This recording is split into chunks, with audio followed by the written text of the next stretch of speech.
care anymore. But today we have the brother K Born in the building. Peace. Peace and blessings. Peace and blessings, y'all. Peace. Peace. Hey man, K Born, legendary. Let's talk about it. Hip hop. I've heard his song was ringing off back in the days, and I would never forget it. It was like a new wave back in the days. I was a baby when that song came out. What was the year that song come out? Rap's New Generation.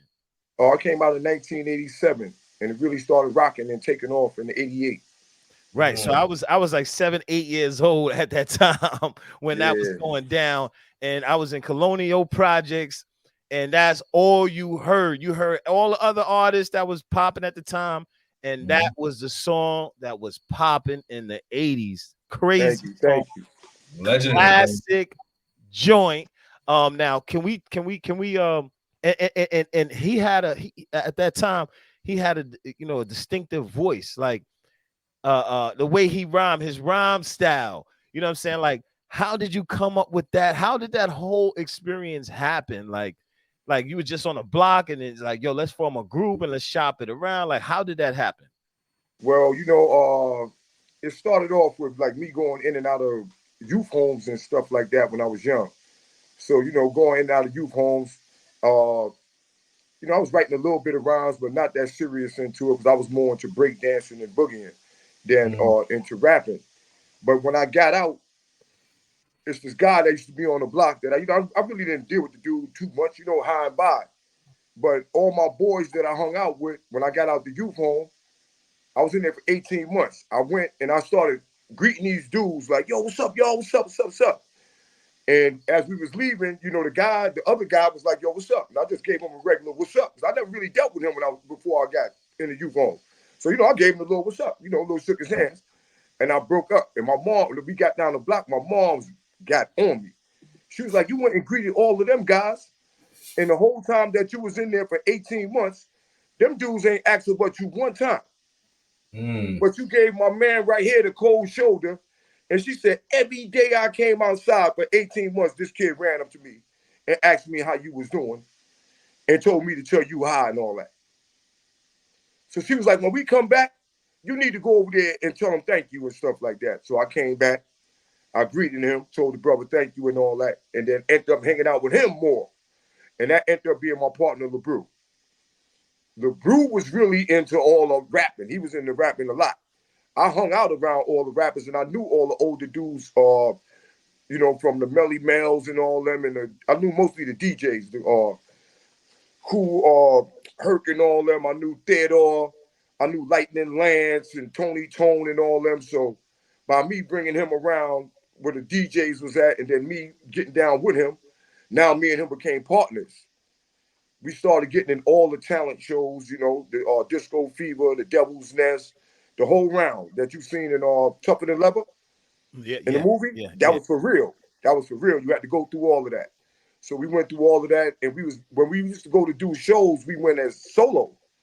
We never went as a group because we used to battle each other every day to tighten each other up, to make sure we both was nice. So we never battled in a competition together.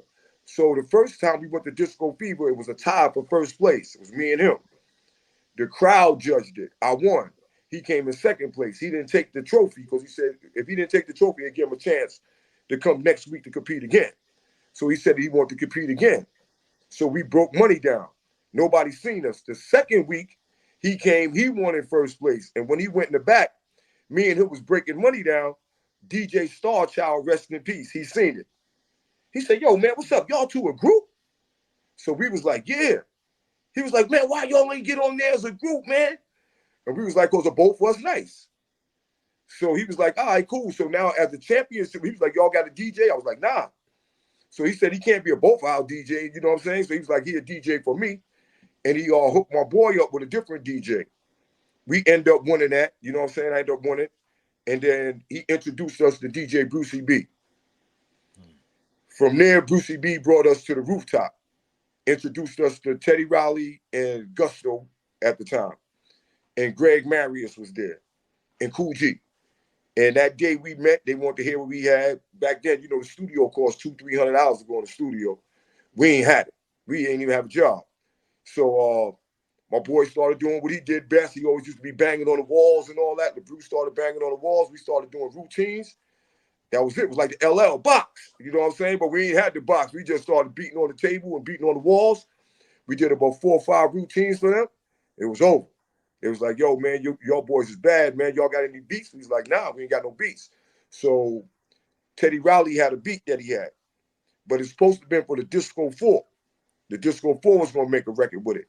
So he said, yo, you know what I'm going to do? I'm going to give both of y'all the beat. And whoever come back with the best track tomorrow, that's what we're going to put out. We're going to start a whole record label off of whoever saw it. And we came out. The next day, we wrote that Raps New Generation overnight. The next day so we that's came. Teddy Riley's beat right there? Yeah. That's the first, we Teddy Riley's first rap artist, first group really basically out. We started the New Jack Swing, you know? Wow. So we history right there. we did that. And next thing you know, started going to the studio. Everybody agreed that our song should go out, even the Disco 4. It was like, nah, man, that joint gotta go out. That's smoking right there. You know what I'm saying? Rap's New Generation. What? That gotta go. So everybody went with that. We put it out, and then it went on from there. Yeah. Crazy. Space, man. So you were around. So where are you from? Oh, I'm from the Boogie Down Bronx, man. You know what I'm saying? To be exact. Yeah, born and raised. I'm from the Bronx, man. You know, I'm back in the days. You know, the whole Bronx was considered the South Bronx. Tell you the truth, unless you was way uptown. But now they done sectionalized and then chopped it up. When I was born, we was on Clay Avenue in 167. And then from there, in the early 70s, we was on 169th in Grant. Then from there, we went to 170 in Morris Avenue, 170 on Morris, 170. Then from there, we moved uptown to 190, where St. James Park is at and all that, 183rd area. And I've been up here since then, Washington Projects, the 9. I'm everywhere in the Bronx, man. Then I done lived everywhere in Brooklyn. I done lived in Bed-Stuy. I done lived in Crown Heights on Carroll Street. I done lived in Far Rockaway, Queens. I done lived in on Saratoga Avenue in Brooklyn. I done lived everywhere, man. I done lived in D.C., Virginia, Baltimore, Maine, South Carolina, North Carolina, Texas. Man, put it on the map. I probably lived there. Yeah, yo. So we had conversations in the past that I remember, and I want to get into that. But your history is so extensive. I mean, we could go on and on and on. But let's start from scratch. So you're from the Bronx, right? Yeah. Now you told us the history about Rap's New Generation. So where did you get your style from? Like how did you develop that style? Was that like a routine style that you would do during competitions and stuff like that? Or nah, it's just the way that I like the way I speak and then the way I rap is different. Because when I rap, it's like I can't breathe. Right. So it's like more of the words come out my nose than more my mouth. Like it's like a mixture, but it's nothing like a plan. It's just the way I sound when I rap. Right. You don't sound nothing like that now because you're a grown man. Yeah, my voice got deeper. Right. But back then how old were you again? 17. 17 years old. 17. Yeah, we made Raps New Generation. I was 17. I'm 55 now, man. Yeah. I have to go listen to that, man. Yeah. I have my homework on that. Yeah, man, that song. Yeah, we started the New Jack Swing. After us came Heavy D would go see Heavy D with Mr. Big Stuff. Yeah. Then came Cool Mo D would go see the doctor. Busy B was Suicide. Johnny Kemp just got paid Friday night. Michael Jackson, Remember the Time. And the list go on. You know what I'm saying? Tammy Lucas. You've got Tammy Lucas. Yeah, you know what I'm saying? The whole list go on and on and on. And we had this, we had this debate before where brothers were saying that they try to say some guy in some magazine gave Teddy Riley the New Jack Swing title later on in life. I'm like, man, is you kidding me? You know what I'm saying? That swing started right there with us. And then to show and prove it, you see 10 years later, 15 years later, when Teddy Riley brother Rex and Effect made their album. What was the name of their album? Rap's New Generation. Mm. You feel me? We had nothing to do with that. So whose style did y'all got? Ours. You know what I'm saying? We started, and you can see as on now today. Like, like I tell them, and you see, we got the Rooftop documentary coming out. I said, yo, I'm on fire. I still got mad music. I'm coming out. I got albums of music. These dudes is finished.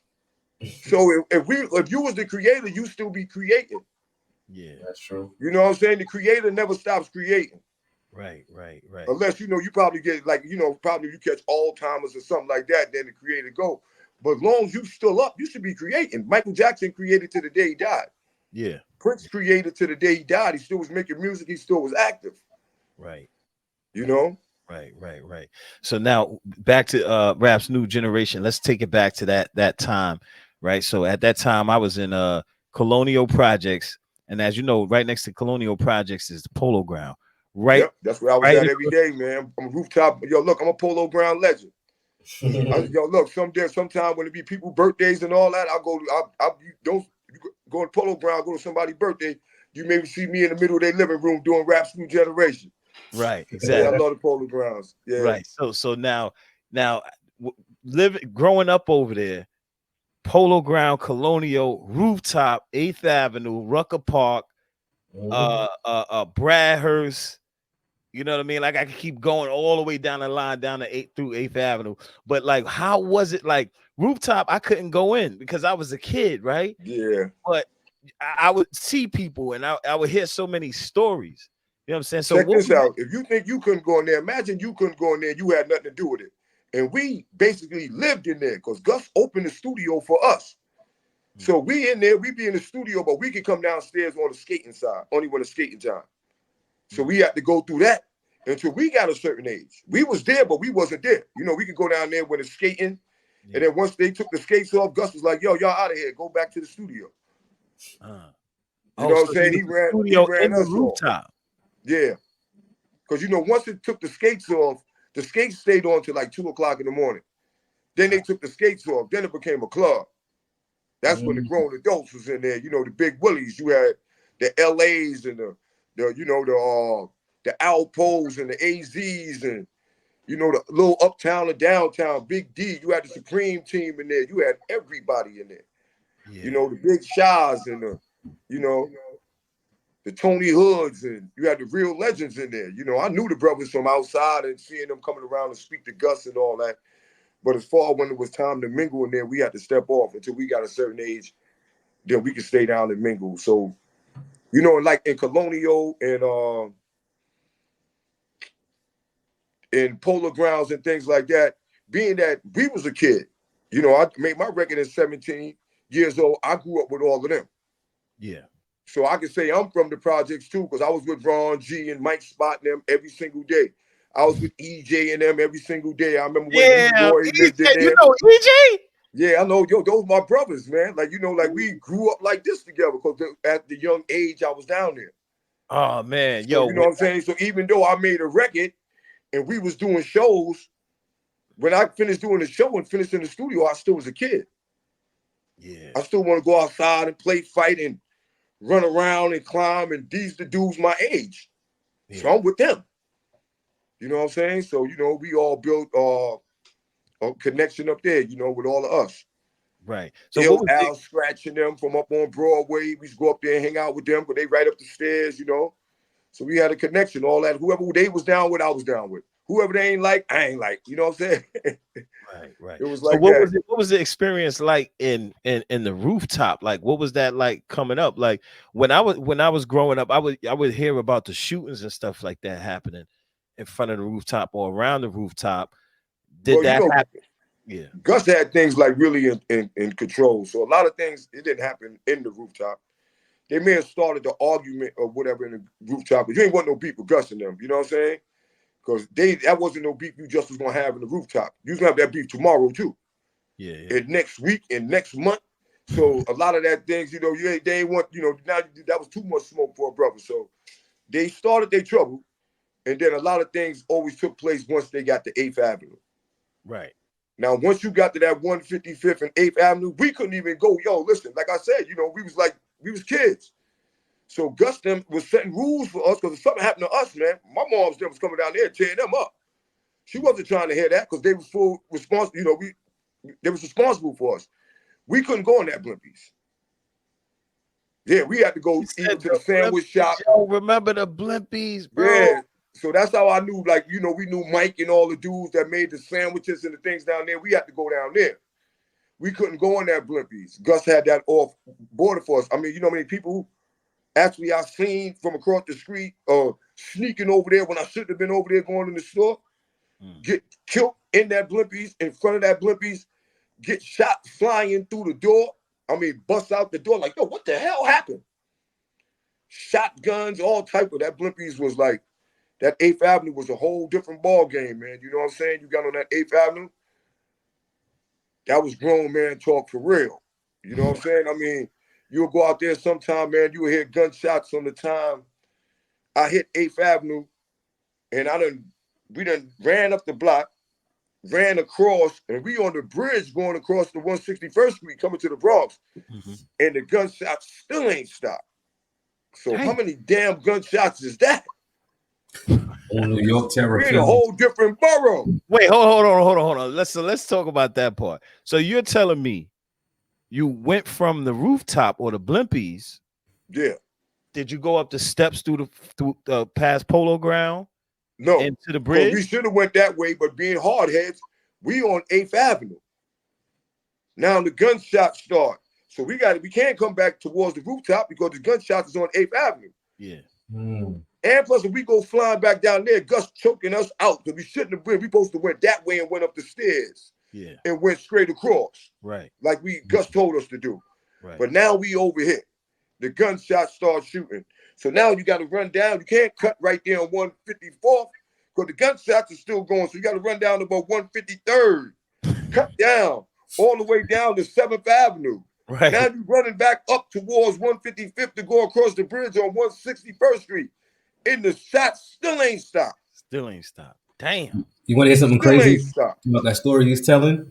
Despite the crazy gunshots and trauma, the elders were still concerned. As you mentioned, Just would have regulated you guys for not paying attention and listening to what he was saying. Yeah. Although how crazy it is, there was still a sense of community there. Yeah, still was a sense of community there. And even though Gus was in the middle of whatever he was doing, he also knew that we was young kids.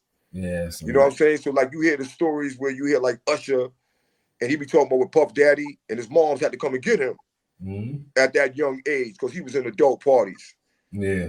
Right. And he was loud. Gus ain't allowed us to do that. We was down there when they was skating, when the kids was skating. When they started all the adult parties and all that, me, Mike Spot, Bron, G, all us was upstairs, man. So you hear them brothers tell their story. You don't hear them getting all over excited. Oh, yo, we was right now, because we wasn't. We was there, but we wasn't there. Right. You know what I'm saying? But when our time came and we got an age, we most definitely was there. So let's talk about that. Let's talk about that time period when you got of age and you started going to the rooftop. Was it getting worse later on? Nah, like to us, being that, it was the older guys, man. At that time, it was like real business. And, you had real guys that was making millions of dollars on the street. So they was conducting things differently. Like, it wasn't a whole bunch of crews coming out here and beating nobody down on the street. Dudes had their little beef. You knew, whatever was going on, money was involved, money was put up, dudes was taken care of. It was more of that type thing than the gang type thing. 100 brothers all outside waiting for this dude. You just heard about it. Yo, man, they put some money on that guy, man. Yo, he gonna go down. And you young. You like, man, ain't nothing happening to him, man. That's a bunch of hogwash, man. Somebody gave me 50 cents to punch this dude in the face the other day, man. You know that? Yeah. But you didn't see the level of it till you came out the next day or whatever. Or you heard about it a week later. Yo, man, he ran down this dude coming out the club. He sprayed his car 100 times. Like, wow. This is for real. Yeah. You know what I'm saying? Dudes is actually getting handled and things is really, but you see the level of money Guys was making $1 million in a month, man. The crack era was crazy.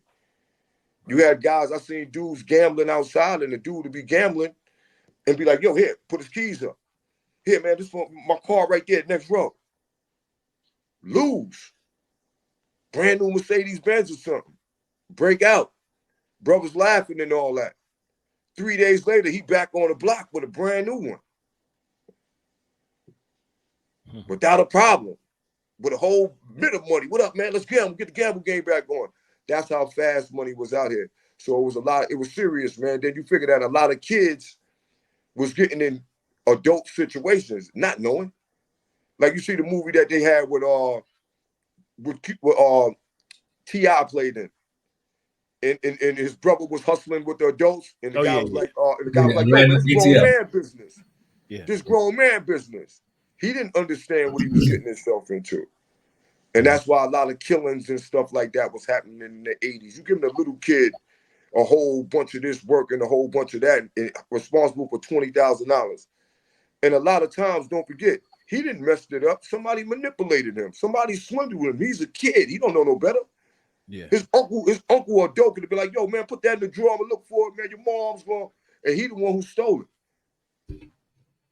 Don't forget, people running game on us. We new to it. These dudes is professionals that's in the game. They done swindled 1,000 people. We never got swindled before. So, I have a question. There was a lot of things happening, but then to see like from us, because all of us got into a position that was in there, because even you see Ron G started DJing. Brucey B was already DJing. Mike Spot was DJing. Tony T was down with us too, rest in peace. That was, Tony T got killed over there by the Polo Grounds. Me and LeBrew made Raps New Generation. So from us being the guys that was down there, everybody know that we was involved and was with Gus and hanging out, those the little guys with Gus. And then they seeing us that, we had to break out. And now when we coming down there, we got records out and all that. It was a good feeling. Nobody was hating on us. Because the older dudes seen us go through, pay our dues. So when we had our day, hey, the classical crew gonna be in the Rooftop. Man, that joint was packed beyond packed. Everybody came out to show support. You know what I'm saying? Everybody. People, mothers and all that was out there coming from from the Polar Grounds, coming from Colonial and all that. People, grandmothers was out there because they knew us as the little kids running around hanging out with their grandkids and their kids. We wasn't on no ego trip showing off. None of that, Right. We used to regular little kids. Exactly. So now, first off, I mean, you have the name Lord K. Born, so that comes from the 5% Nation, correct? Yes. I was going to allude to that. All right. Now, how did you come into contact with the 5% Nation, and how and when? Like I said, I used to be in youth homes when I was young because I always stayed in trouble. And my moms and pops came from down south. I was born in the Bronx, but my moms and pops came from Charleston, South Carolina. So I guess with the way I was up here and with the New York stuff, they wasn't adapted to that. They didn't know how to handle me. So I always ended up in group homes. I was every group home you can name, bro. I was in every youth home you can name from Tryon. I was a Tryon with me and Mike Tyson used to be up there. We got out in 84 the same year. Went to the Rush Def Jam show and all that. So I went through all that and being up in there and seeing how brothers was going, like, and building with the older brothers and just watching them. Like, wait up, man. I can't be eating this stuff and doing this. And so I started adapting their ways and looking at the degrees. And I always like to read. So once somebody put something for me to read, I started excelling. So now I'm boom, I'm knowing all my degrees. Mastering 120. Solar facts, actual facts. Now I'm writing plus degrees. And I'm only like 14, 15 years old. I got a lot of plus degrees that brothers be seeing. I used to write the whole alphabets. I wrote a whole plus degree for the alphabets, breaking down everything. Then I'll go to the 1 to 10, and I wrote a whole plus degree breaking down the whole, and I did it to all the degrees. And I used to put them out and distribute them to people and and that started adding on. Brothers like, yo, who's the brother putting out all these plus degrees, man? You know what I'm saying? Who the brother that put out the plus degree on the 12 degrees? They got an extra 20 pages that's breaking down the whole breakdown of the breakdown. And then they see you as a young brother like 14, 15 years old. So that's how I got the name the Lord. You know, because my name was just Knowledge Born. They was like, man, yo, the brother got to put the Lord on his name. And I actually hang out with a lot of the firstborns, you know, from meeting them through their kids that was in group homes, he, Allah, and them. I'll go to Coney Island and meet their father and meet the guards. And then when I get in there, being that I like to read and like to learn, I done left the kids. I'm down with them now. And I'm building with them to the point that, and I just had this discussion like 2 days ago, one of my boys, and they always bring it up. One of my boys brought it up 2 days ago. He was explaining to somebody, he was like, yo, the God is 55 years old. I'm 55 years old. But he was like, yo, nah, but the God was way older than us. And they couldn't understand it, what he was saying. And then another brother, because, you know, most of the people, the brothers that's my age that hung out with me and seen me all of their life, just know now that we the same age.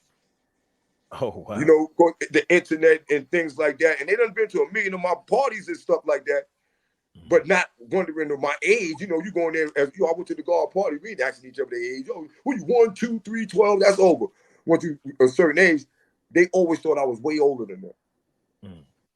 You know what I'm saying? So that's a lot. You know, most of the people that I grew up with, they'll come right now. They be like, yo, what's up, big bro? Yo, what up? What up? Yo, this is my OG right here. But we the same age. You know, I never hung out with people my age. I always brought the knowledge back to them. Right. So now who brought you? So you said going into youth homes. So now, you know, in the 5% nation, you know, most people who get the knowledge, especially in now why, and for those who don't know, is New York. Most of the gods and earths, they get the teachings from an enlightener. Yes, you have enlightener. Or educator. Now, who was your enlightener? My enlightener was a god named Knowledge Born, a little slim brother from Brownsville. So he's from Medina. So yeah, he's from Brownsville. All right. So he might have gotten, you know. So who was his teacher? I don't really know who his teacher was, because me and the god was in we was in a youth home called YDC3 in Brooklyn, on Jefferson and Marcy. We was in there together, and then the god was in Brownsville at that time, man. And I was out in there going with him to Brownsville, but the god was wild, man. You know what I'm saying? I'm talking about wild, and I was, you know, we was kids, but the god was like, he was Brownsville kid. Brownsville different. Shout out to Brownsville. Yeah, yo, hanging out with the guard. Y'all hanging out with the guard. The guard had the A team after us, man. The real A team with some big dude. They Mr. T and all these dudes that later on in life I found out who they was. You know what I'm saying? You know, I got to meet them later on in life, you know, through different channels and this like that. But how the hell these dudes after us, man? I know you're talking about. All these dudes, we little kids, man. What the hell they doing after us? You know what I'm saying? The sister like, man, you don't need to come around and hang out with him, man. You gonna end up getting hurt, man. The A team after y'all. I'm like, who? They like, Mr. T. Man, Mr. T. Man, see the brothers pull up in the van one day.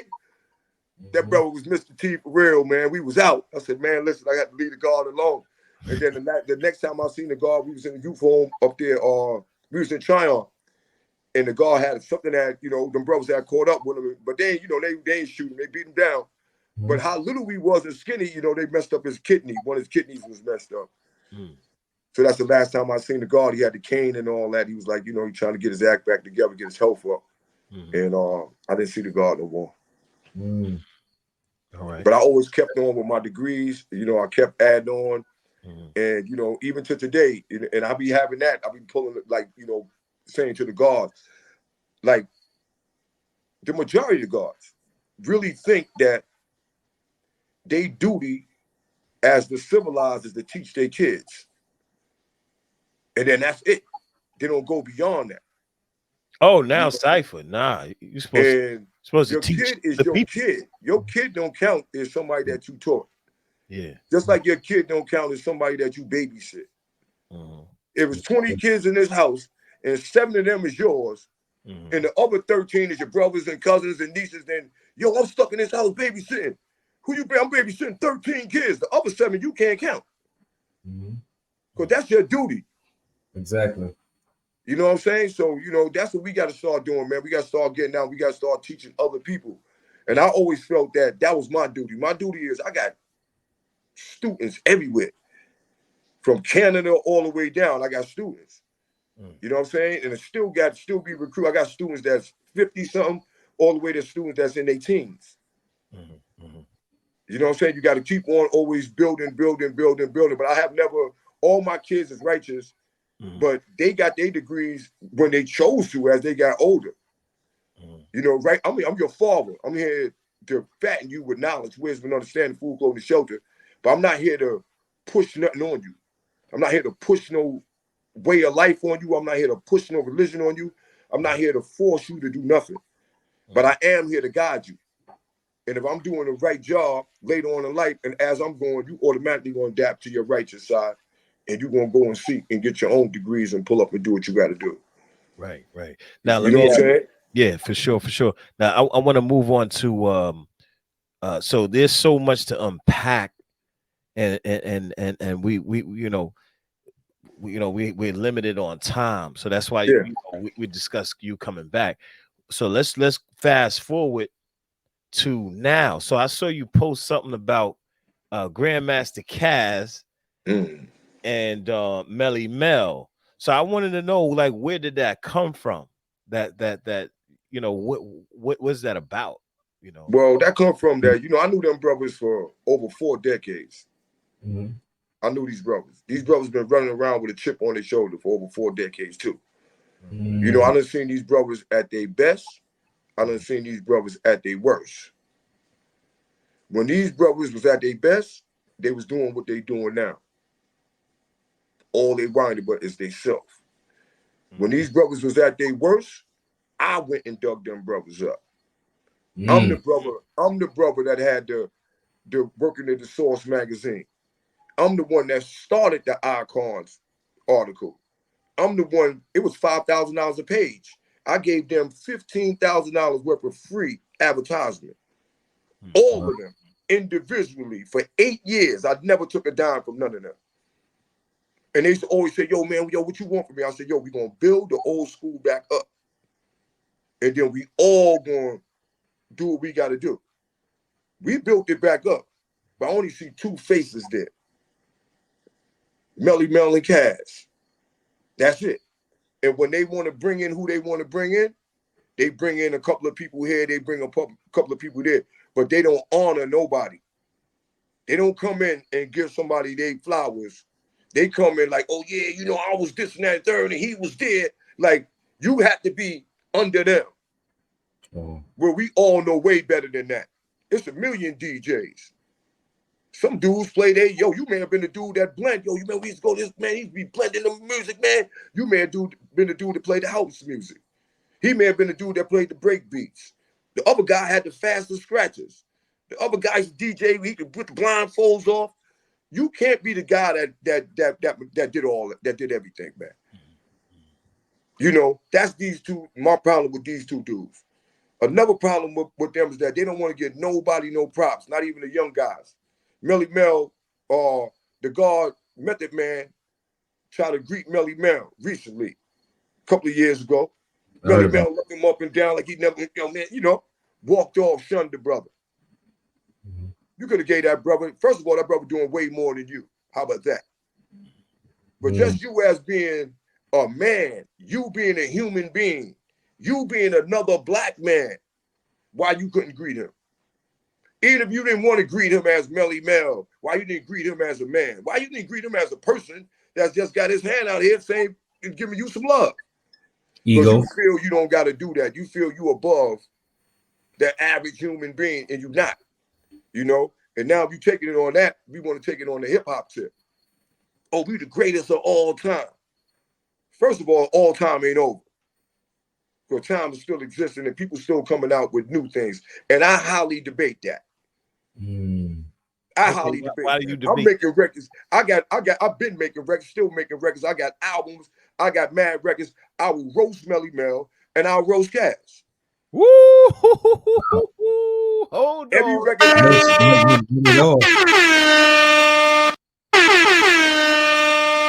I hear you, K-Boy.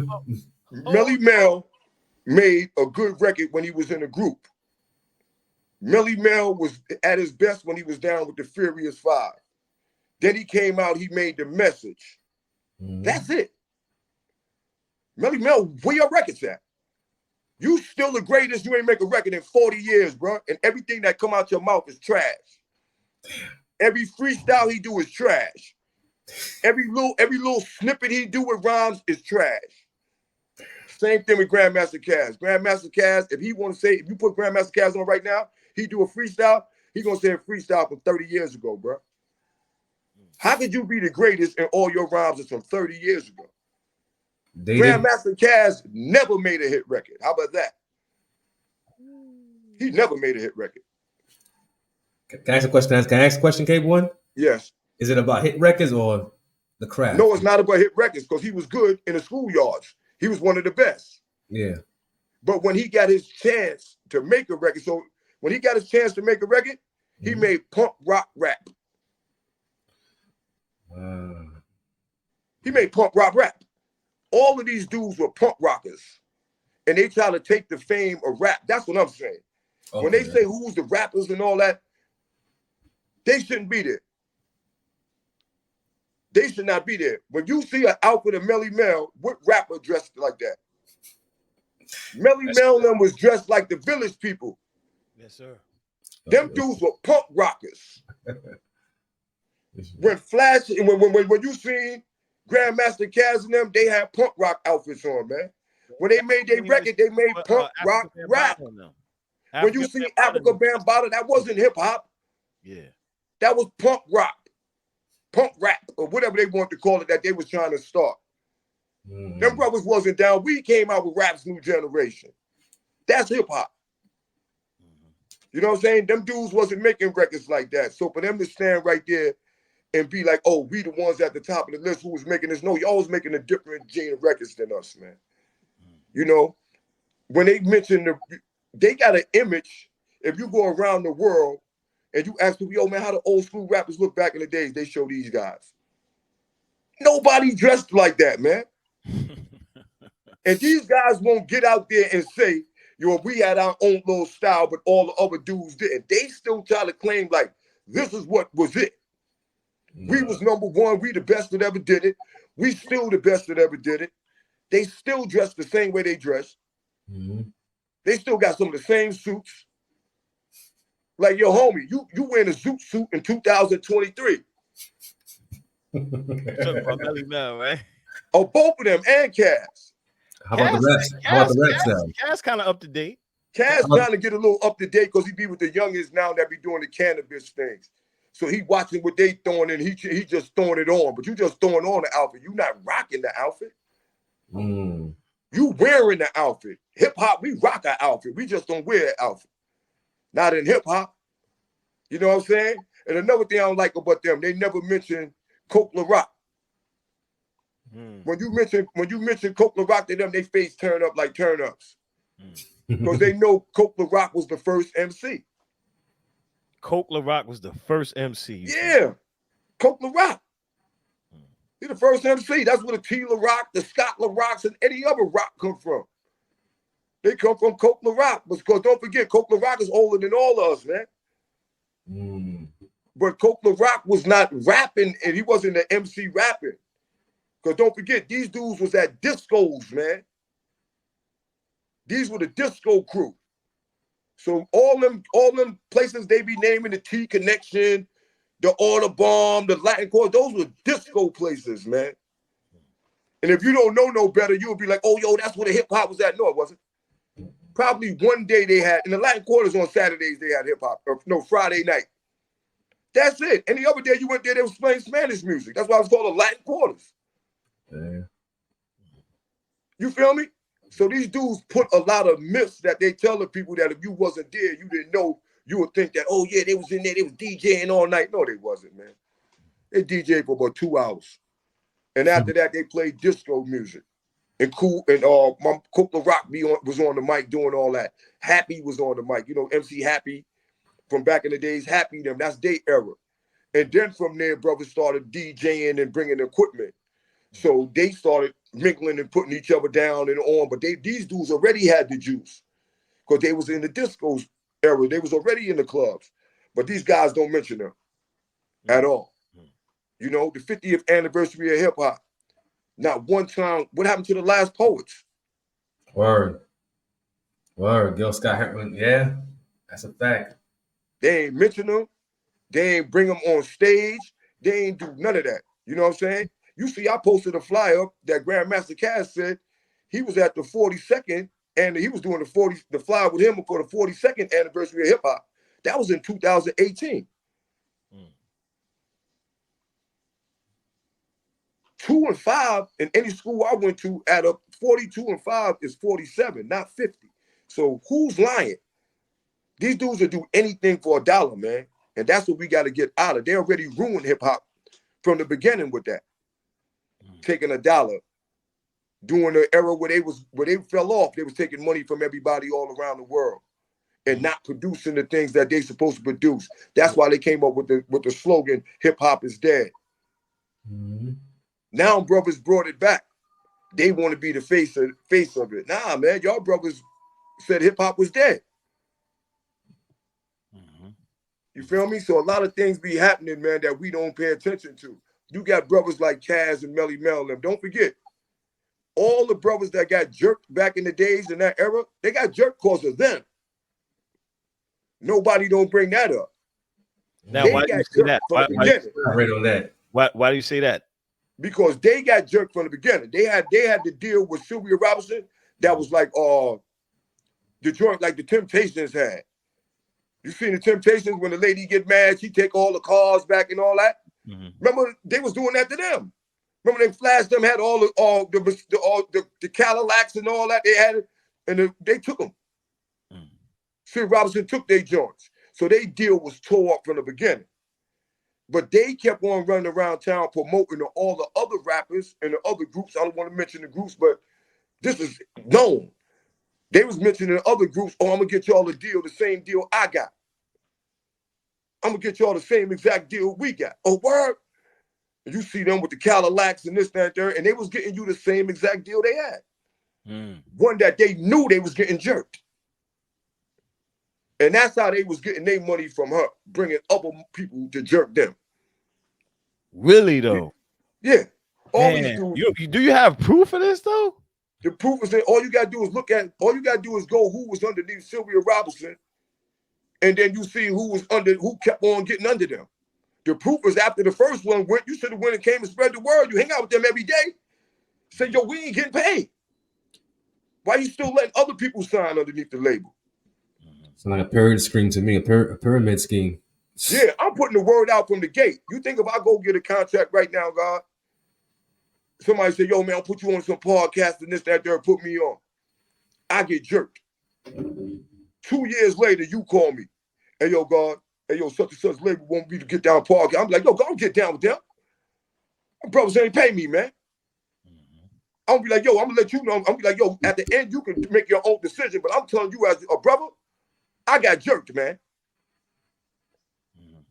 Now, if you want to go ahead and deal with them, I'm not still going to be running around smiling. I'm like, yeah, come on, man. Yeah, get down.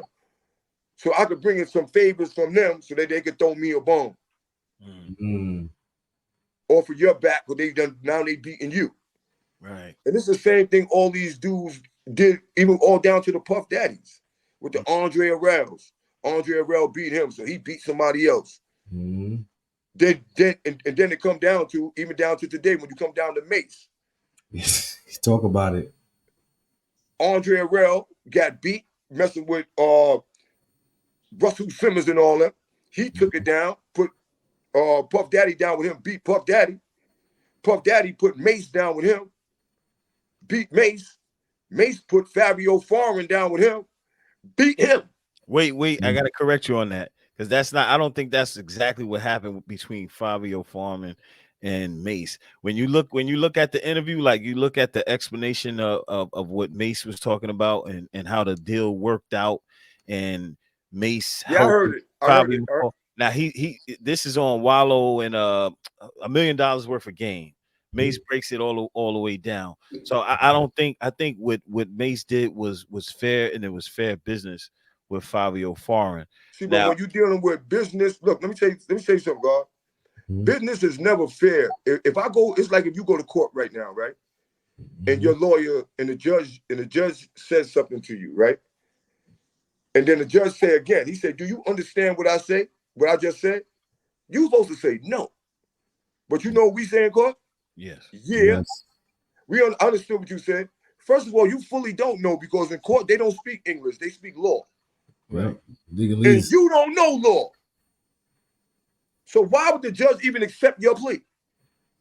When he be like, do you understand that you can't be threatened up there? Do you understand? Boom, boom, boom. Do you take this plea? You be like, yeah. And the judge be like, all right, I'll sentence him to this. He understand the plea. The judge know you don't understand that plea because the judge know that you don't understand law. But he still accepted from you. The same way with Mase. The same way LaVable tried to tell me this. He tried to tell me, oh, we was doing business with y'all when I brought up the thing with him and Teddy Riley them that they owe us money. That they business wasn't right. He said, oh, we did business with y'all. Nigga, I was 17 years old. Exactly. You was a grown man. Your business wasn't my business. You took advantage of me. Yeah. Mase done been in the millions of rooms with millionaires, with Puff Daddy, with dudes hiding Puff Daddy, man, with Magic Johnson and all that. Fivio Foreign been in community centers and rooms with us. You can't say y'all was talking law to him. You need to get this man. If you want to be fair with him, you say, yo, listen, homie, check this out. What I'm about to tell you, it's going to be good for you, but you'll never understand it in a million years if I tell you. So I want you to go get you a lawyer. Go get your own lawyer. Bingo. Lawyer here with me, and then I'm going to break this down to your lawyer, and then he's going to break it down to you. Because you're not going to know what to say. That's like me dropping degrees on somebody that don't, come on. And then I come back and say, yo, God, I broke it down to him in degrees. And you be like, yo, he broke it down to him degrees. Nah, he don't know degrees. So as soon as I got in the conversation with him, I knew I had this much advantage over him. To add on to that, 50 even spoke about that too with the whole Mason Fivio situation. Because again, it wasn't in Fivio's advantage. Because we got to take into consideration that he's coming off the street. This is pretty established. He knows the business. So as Donald Trump would say, you get what you negotiate for, right? Well, that's why the God's saying you know business is not fair. It's not fair. Yeah. So he walked into that not knowing. I know we're going in off the merit and the principles of that. We're all people, we're black, so-called black. We're supposed to know each other, look out for one another. But in business, it's not like that. Yeah, and it go down that in life. It's like when you go in a precinct and they say, yo, man, don't say nothing. They telling you not to say nothing because you trying to swindle yourself out of a crime for the first time. But the cop that's quizzing you, he done quizzed 5,000 people before. This ain't his first time. Like, like the police said, we got to get lucky every day on the street hustling. All the police got to do is get lucky one day and catch you hustling. All you got to do is get lucky one day and you finish. You got to get lucky every day you come outside. So, you know what I'm saying? It's like, these brothers should, if you try, all right, that's even down to when Mase was a preacher. That brother came to my grandmother's church in the Bronx on Tremont Avenue, man. Tremont Avenue. They ain't got no money in there. He charged them almost $100,000. They ain't got, but they wanted him to come because they was trying to impress the young, the young people to get more young people to go to the church. So they was like, come on down, they paid him whatever they paid him to come. I was like, man, grandma, y'all paying what? Well, we paid him because we want him to come. They didn't even know who he was. But they just said the young, it'll draw young people to the church, which is true. Now they get down there, right? Granny had to call us. One of his security guards get on the stage. Don't forget they're in the church. That these people paid almost $100,000. Poor black people. One of his security get on the stage and go, yo, if we see anybody pull out a camera, taking pictures, we taking your camera. Now, we had to come down there to the church, bro. And your homie, ain't nobody taking no cameras in there. And if these people paid almost $100,000 to you to be here, they got the right to take some pictures of you in here, bro. They gonna take some pictures in here, man. Wow. You know what I'm saying? Hold on. You gotta rewind. Keep on. Hold on a second. So this is actual fact history right here. Yeah, this 100% Facts. He was in the church on Burnside. I mean, on Tremont and Jerome Avenue, between Jerome and Davidson, when he was a preacher. Whew. Man. You know, the big guy got on the stage because they called us like, "Yo, mama called." You know, mama like, "Man, I think it's gonna be, you know, I think it's gonna be some problems in there. Problems in the church. What happened?" Because we already was saying you should have paid them that money, but you know, but y'all already, what's gonna happen? Oh, the guy's saying that. We like, oh, we be down there. We had to go down to the church, man. Let the brothers know, man. You ain't taking no cameras in there, man. You know, first of all, people shouldn't be paying you that much money. But being that, you know, that's between y'all. I don't got